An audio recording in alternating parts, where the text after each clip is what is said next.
this is Kelsey from Faux Paws, here with Ask a Dog Trainer.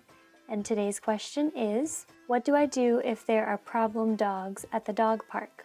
We can't control who comes to the dog park and what dogs they bring, but we can always control our attitude and how we choose to handle when people come to the dog park with problem dogs. If there's a dog at the dog park who's clearly causing a problem by either being dominant or being aggressive, I would recommend leashing your dog up and walking them around the perimeter of the dog park rather than allowing your dog to continue to interact with that dog. If the situation seems to get better after you walked your dog around the perimeter of the dog park, then I would recommend approaching the problematic dog's owner and asking them if they notice that their dog is causing a problem.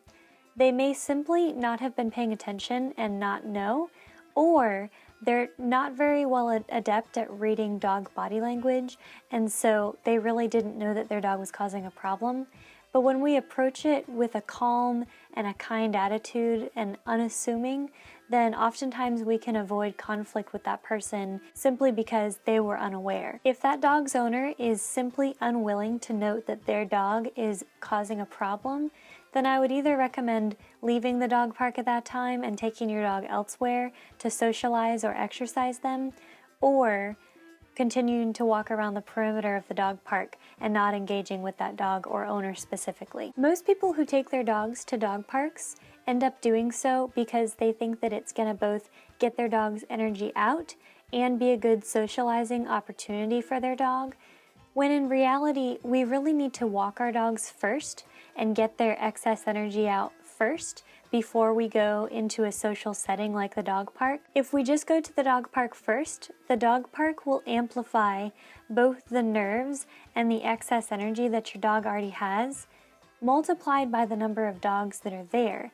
So if there are a lot of dogs there and everyone has not been walked before being taken to the dog park, it's only going to amplify the tension in the nerves, making it much more difficult for everybody to get along and have a good time. If this information was helpful to you, I would encourage you to go on my website, which is www.fauxpaws.net.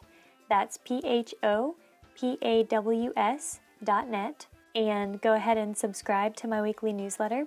When you subscribe, you get access to a free 10-page PDF that teaches you how to create a happy and healthy relationship with your dog.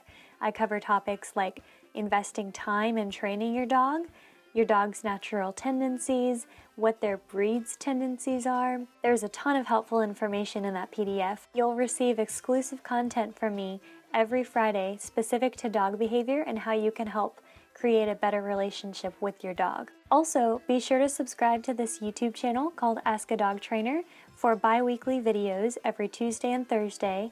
I'm answering your questions when you submit them to me at askadogtrainer@gmail.com.